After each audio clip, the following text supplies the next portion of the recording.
Iceland's prime minister has resigned after his name appeared in the so-called Panama Papers. New revelations in those documents leaked from a Panama-based law firm has sparked anger around the world. The prime minister is accused of hiding money in an offshore account in order to evade taxes. Another world leader's name who's making the rounds is Russian President Vladimir Putin. Today, his spokesman denied that Putin had any link to millions of dollars kept in offshore accounts held by a close friend.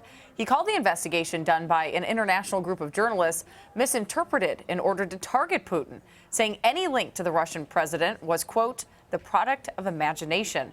William Mauldin is a reporter for the Wall Street Journal. He joins us now from Washington. Thanks so much, William. We appreciate it.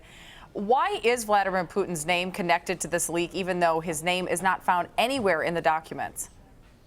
Well, I have to say there's always an interest in Vladimir Putin. I lived in Russia 5.5 years myself, and one of the first assignments I got while in Moscow was an assignment to see what's going on with this bank, Rossiya. It's a bank in Russia based in St. Petersburg that's linked to several of Putin's friends.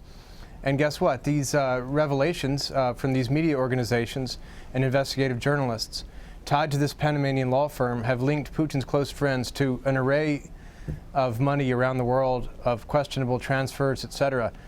Putin isn't directly mentioned, but the allegations made and the suggestions made in some of the stories, which Putin has denied, is that his friends were engaged in essentially skimming money from companies, benefiting illegally from Russian companies via overseas transactions, and that was going on with the understanding, or at least being condoned or overlooked by President Putin himself.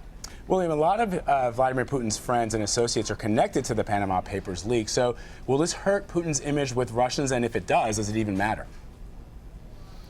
Well, there have been previous reports linking Putin's wealth to these people. The U.S. Treasury has put sanctions on some of these exact figures mentioned in the Panama Papers. Very serious sanctions that prevent them or their associates from doing business around the world. So that hasn't shaken the regime yet.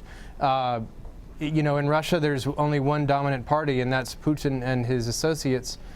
The state media has been basically ignoring this or mentioning the overseas allegations. So in countries like that, it's unclear that this will make an immediate difference.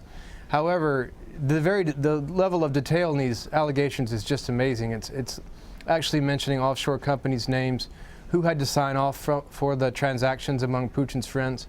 So you would imagine that it would hurt Putin's reputation abroad and perhaps could contribute to discontent at home.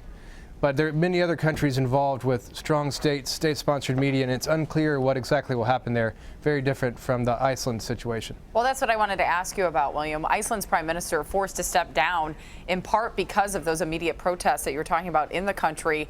Are any other world leaders here under intense pressure?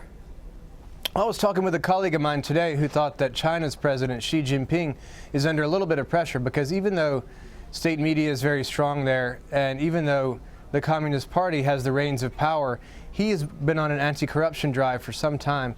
He's been essentially prosecuting and allowing the prosecution of rivals who have engaged in corruption. So the fact that people tied to the upper echelons of the Communist Party, family members himself, have had offshore accounts, really kind of calls into question what his corruption campaign really means. Of course, having an offshore account is not a crime, and this is the big thing.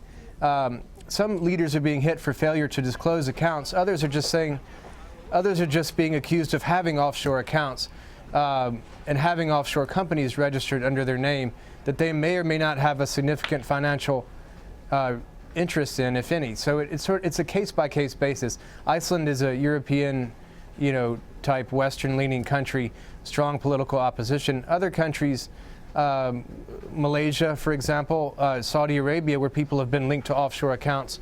It really depends on the devil and the details, the revelations, and how the country's elites, citizens, and opposition figures treat it. All right, to be continued. William Mauldin of the Wall Street Journal, thanks so much for joining us. Appreciate it. Thank you so much, Vlad. Thanks, Jamie.